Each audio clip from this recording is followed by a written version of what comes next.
December je čas, ko se običajno odenemo v praznično vzdušje. Okrasimo svoje domove, ulice in trgi oživijo s prižigom prazničnih luči ter okrašenimi drevesci. Pričakovanje in navdušenje pa je namenjeno predvsem našim najmlajšim. Za otroke je december mesec obdarovanj, saj jih obiščejo kar 3 dobri možje. In če je čas zimskih praznikov v 21. stoletju padel pod težo pretiranega potrošništva, nekoč temu ni bilo tako. Prazniki so nekoč v sebi skrivali zgodbe, ki so danes marsikomu popolnoma neznane. Vsi viri glede tega nam niso vedno dostopni, zato je toliko bolj dragoceno, če se lahko pogovorimo s človekom, ki v današnji čas prihaja iz leta 1908. Krepkih 110 let nazaj. Tistega leta je preuredil hišo v Zgornjih Gameljnah v vilu Ruska dača. Z velikim ponosom vam predstavljamo gospoda Franca Petriča, legendarnega Ljubljančana, veletrgovca s pivom, ki je s to svojo arhitekturno edinstvenostjo Zgornje Gameljne preobrazil v sproščujočo, družabno in tudi kulturno obmestno lokacijo za vikend počitek in vse druge vmesne letne oddihe. Prisluhnite pogovoru s Francem Petričem, ki ga je o tem, kako so praznovali čas adventa leta 1908, spraševala Jana Kobal. Pozdravljeni, gospod Petrič. Najlepša hvala, ker ste si vzeli čas in nas obiskali v letu 2021. Čeravno bova danes večino časa preživela kar v vašem letu 1908, torej kar 113 let nazaj. Nekaj, spoštovana gospa, z velikim veseljem se sprehajam od mojih do vaših časov. Jih primerjam, se čudim, radostim, kdaj pa kdaj tudi žalostim. Predvsem pa ugotavljam, da so bili tako takrat, kot tudi v času, ki ga živite vi, dogodki in doživetja, ki se zapišejo v zgodovino, zavedno in tudi takšni, ki jih je bolje pozabiti. Ja, to pa nedvomno. Ampak danes se bova midva osredotočila na čas, ta decembrski, adventni, praznični čas. Ta pa vendarle ljudem prinaša neko upanje, srečo, darila in obisk 3 dobrih mož. Tudi v vaših časih je bilo tako, ne? Še eno leto gre proti koncu in tudi tokrat v zraku kar poka od napetosti. Decembra mnogi imenujejo najboljši mesec v letu. Mesec obdarovanj, čarobni mesec, mesec darežljivosti. Najziva še tako stiska zobe. December prinaša toplino, ki nas popelje v obdobje brezskrbnega otroštva. Saj smo prav takrat nestrpno pričakovali prihod dobrih decembrskih mož. No, pri nas dobrega decembrskega moža. Ta prvi dobri mož nas je obiskal ravno na današnji dan, iz 5. na 6. december.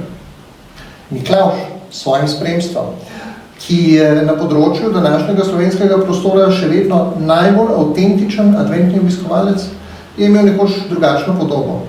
Prav on, sveti Nikolaj, dobrotnik, škof iz Mire, z belo brado, odet v zlata škofovska oblačila, z dolgo škofovsko palico, je začrtal zametke 2 mož, ki nas obiščajo potem še do konca decembra. Božička in Dedka Mraza. No, ampak nobeden od teh 3 mož pa k nam ne prihaja sam, kaj ne? Ja, tako je to, da so dobri možje radi v dobri družbi. Miklavža spremljajo parklini in angeli. Je pa potrebno vedeti, da lik Miklavža slovi na dejanski zgodovinski osebnosti. Poznana je bila po svojih dobrih delih in solidarnosti, namreč sveti Nikolaj naj bi se rodil okrog leta 240 v bogati družini v mesecu Patra na južnem robu današnje turške Antalije. Za duhovniški poklic ga je navdušil njegov stric, ki je takrat služboval v mestecu Mira. Ker so mlademu Nikolaju starši umrli že v rosnih letih, je skrbništvo nad njim namreč prevzel stric. Po smrti svojih staršev je Nikolaj vse svoje premoženje razdal med revne. Zato so ga ljudje opisovali kot dobrotnika in zavetnika revnih. Škofovsko službo je prevzel, ko se je vrnil z romanja in izvedel za smrt svojega strica. Ker se ljudje niso mogli zediniti, koga naj okronijo za škofa mesta Mere, so dorekli, da bo ta postal tisti, ki bo na posebno določen dan prestopil prag cerkve. In po legendi naj bi to storil ravno Nikolaj. Nikolaj naj bi premenil 6. decembra, na dan, ko danes praznujemo njegov god, nekje med leti 334 do 350. Po smrti pa je zaradi dobrodelnosti postal svetnik. Njegovo dobrotništvo je postala legenda, ki je prerasla v tradicijo obdarovanj, ki jo v določeni meri ohranjate še tudi vi, ki živite v sodobnem času. Kako pa smo miklavževali na Slovenskem v vaših časih? Po določenih krajih so zametke današnjega miklavževanja praznovali že v 18. stoletju. Sprva je bilo miklavževanje, tako kot večina tovrstnih praznikov, povzeto po poganskem izročilu. V začetku hladnejših mesecev, začenši s koncem novembra, so vasi in mesta obiskovali tako imenovani našemljenci. Ti so kasneje prevzeli podobo današnjih parkljev.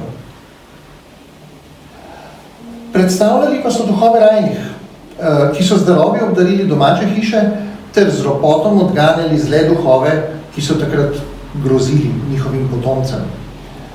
Ti dve vlogi sta se kasneje spojili v vlogi parkeljna, pa tudi kurenta, ki oba izvorno prehajata iz poganskega v krščansko dobo. Na svetega Miklavža večer pridnim otrokom poleg jabolk in orehov tudi sladkih smokov in drugih sladkarij delil Miklavž iz roke v roke. No, pa sva pri darilih. Kakšna darila ste pa vi prinesli na Miklavževo svojim 4 otrokom? To pa je treba poudariti, da so bili darovi nekoč mnogo skromnejši, kot jih imate danes. Tiste obdarovanja, še pred mojim časom, denimo, sploh niso vsebovale materialnih dobrin, ampak so bila v obliki odganjanja zlih duhov, ki so med ljudi prihajali v mračnejšem času. Kasneje so ti darovi predstavljali suho sadje, kot so hruške in jabolka, otroci pa so dobili tudi kakšna orehova jedrca. No, moji otroci so dobili preprosta darila. Največkrat krhlje suhega sadja, včasih sva jim soprogo Marijo dodala fige in rožiče, ki jih takrat res ni bilo v izobilju. Pomaranče so prišle kasneje, takrat so bile prava redkost.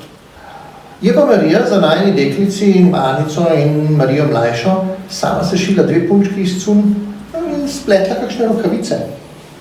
Kaj pa Božič? Kako je izgledalo pri vas pričakovanje tega božičnega večera? Božič. Božič je res lep praznik.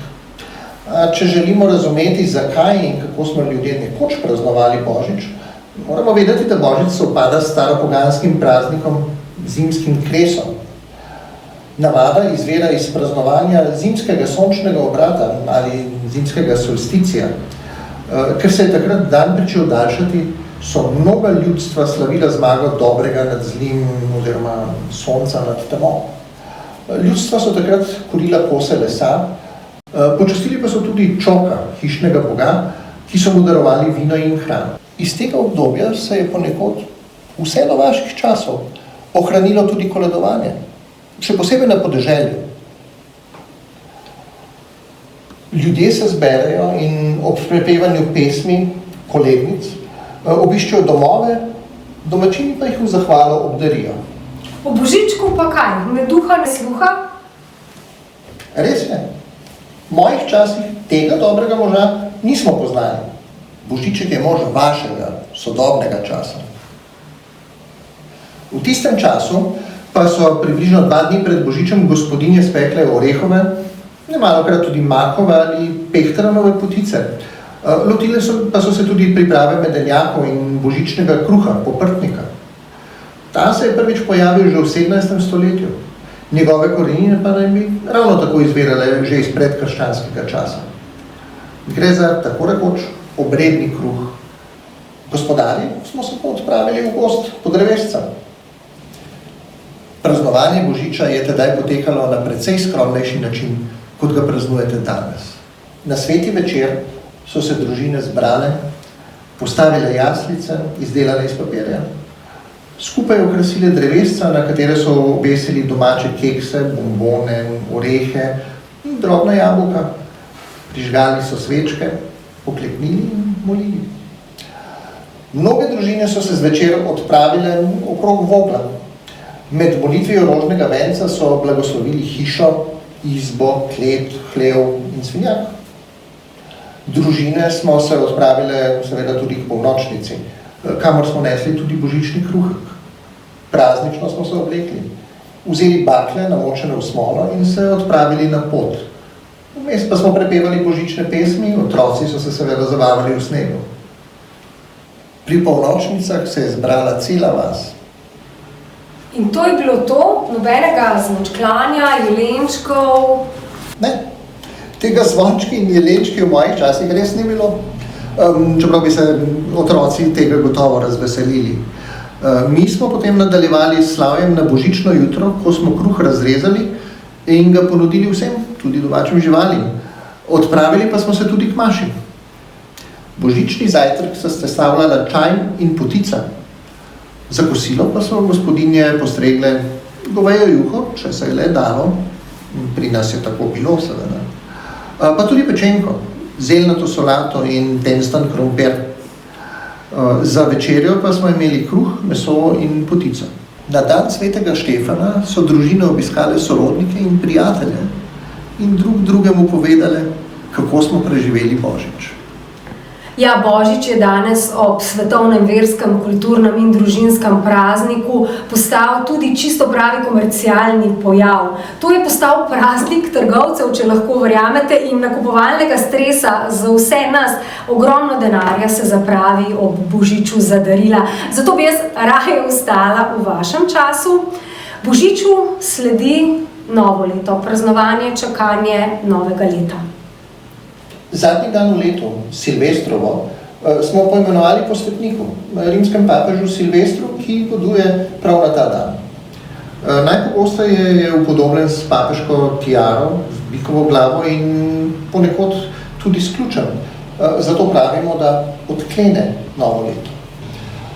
Na Slovenskem so se javna silvestrovanja pojavila šele po prvi svetovni vojni, po mojem času. Predtem je bilo Silvestrovo po Božiču predvsem drugi sveti večer in praznovali smo ga nekoliko skromneje, podobno kot božični predvečer. Predvsem pa smo tisti večer sami pri sebi pretehtali, kaj vse nam je iztekajoče se leto prineslo, ter na kakšno pot v prihodnost upamo. Potem tudi dedka Mraza takrat še niste poznali? Ne, dedka Mraza pa v mojih časih ni bilo. Sem se pa malo pustil podučiti o tem dedku Mrazu, 3. decembrskem možu, o katerem vi morebiti veste veliko več kot jaz. V slovenski kulturi se je uveljavil v času socialistične Jugoslavije, takrat mene že davno ni bilo več med živimi. Njegova legenda temelji na ruskih pripovedih okoli leta 1930, kjer se imenuje Djed Moroz in je poročen s starko Zimo, ki se po rusko imenuje Zima staruha. V Sloveniji je obveljalo, da dedek Mraz živi pod Triglavom. No, njegovo podobo je leta 1952 z risbami standardiziral Maksim Gaspari, znani slikar. Obleka, ki jo nosi, je slovenska, s slovenskimi vzorci na dolgem kožuhovinastem plašču ter tradicionalno polhovko na glavi. Dedek Mraz, pravijo, ima vse otroke zelo rad, deli jim bombone in ne dela nikakršnih razlik med njimi. Spremljajo pa ga snežaki, medvedi, zajci in številne druge prijazne živali. Slišal sem tudi, da imajo mnoga slovenska mesta ob koncu decembra sprevod dedka Mraza in ta, ki je v Ljubljani, gre celo mimo našega nekdanjega mestnega stanovanja. Tam blizu Kresije, kjer smo živeli med tednom, ko nismo bili na ruski dači. Res najlepša vam hvala, gospod Petrič, da ste si vzeli čas v tej naši sodobnosti, ki pa verjamem, da je za vas kar precej stresna. Z velikim veseljem.